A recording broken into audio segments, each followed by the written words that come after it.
waaw maa leen delloo. mën nañ xam tur bi ak lan mooy sa liggéey ci kër gu mag. waaw maa ngi tudd Mbaye Faye. mais gars yi àdduna bi Mbaye doon lañ may wax quoi. yow fii nga nekk ci résidence. waaw si résidence bi quoi benn sëñ bu baax sëñ Mbacke. waaw moom laa nekkal fii di ko jàppale. mën nañ xam lan nga fi liggéey. waaw dama koy jàppale maanaam kon sëriñ ak taalibe quoi lu nar a des rek man maa koy ñëw jël quoi. léegi yow daa mel da ngaa bokk ci defaru sëñ bi ñu bëggoon xam yow sëñ bi lan la defaral. waaw sëñ bi defaral na ma lu bëri. say jaar-jaar ak sëñ bi. waaw sama jaar-jaar maanaam dund naa ko waa lu nekk waa Dakar maanaam def naa lu nekk lu xale def quoi def naa ko xam ma la wax mais man sama famille bu baax la. man sama yaay Daaru Salaam la dëkk man samay nijaay ay sëriñ lañ moo woto ay dégradé nii dañ koy dindi mais man may watu dégradé par force maam xam ma la dañ ma koy tere mais man dama koy def man maa gën a dëgër bopp quoi xam ma la wax mais man lu nekk dund naa ko xam ma la wax def naa lu nekk billaahi mais maanaam dafa am fu ma jaar rek maam ci sëñ bi quoi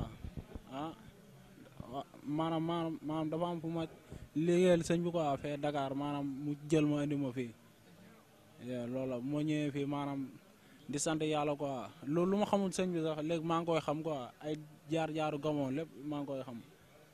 kon yaa ngi jàng fii jaar-jaaru sëñ bi daal. waaw maa ngi koy jàng bu baax.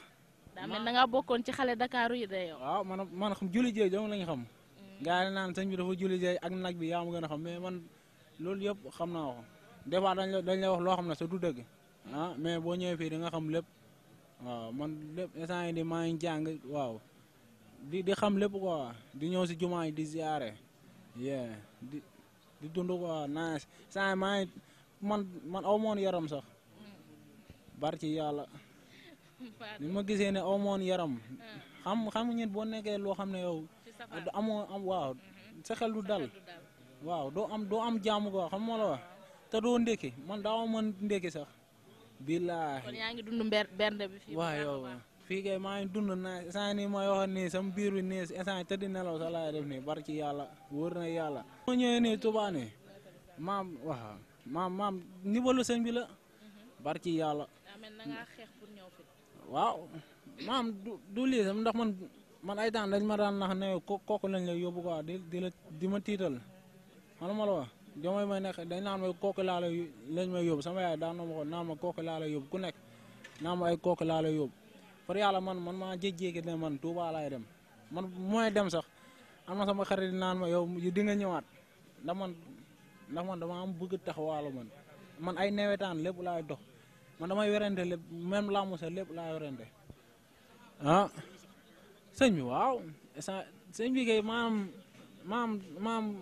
ngay nay gën a di saf rek nay gën a di saf rek kon ay yàpp jileem yi nii noonu rek di dem barki yàlla maam dëkk bi moo neex si boppam dëkk bi maam doo dégg ay biir yi sax booy tëdd nii doo dégg ay biir yi nii barki yàlla dëkk bi maam dafa neex dëkk bi moo neex te ëllëg dinañ dem ñëpp ñëw si sëñ bi. ma la wax jàng dafa baax si doomu aadama boo jàngee nga teral sa waajur même jàng métier sax dafa baax waaw boo jàngee métier nga dem nga teral sa waajur nga teral sa baab ndax sa yaay dafa sonnoon si yow quoi xam la sa yaay dafa sonnoon si yow kon yow da nga war a góorgóorlu bul laal alal jàmm bul man ma gisee ni ma rom fenn ñit jël alal jàmm da mel ne man maa jël affaire quoi xam la wax loolu damay naqari quoi damay bëgg sa affaire feeñ damay bëgg luñ jël damay bëgg muy feeñ xam la wax booy maanaam nañ yaru buñ bëggee gudd fan ku fi yarul kuy dépassé ay maanaam kuy dépassé ni ay paane ay maire nii billaahi doo gudd fan. kon daal ndaw yi nañu defaraat seen toogaay daal. voilà nañ defaraat seen toogaay quoi nga waxaat ñu tur bi. Mbaye Faye la man samay parents Mbaye Faye lañ waaw Mbaye Faye mais man maanaam àdduna bi Mbaye Donde lañ may wax. Mbaye Donde lan lay wax. waaw boo demee Dakar Mbaye Donde boo wàccee poste Thiaroye dugg jaamu gën foofu yëpp waaw.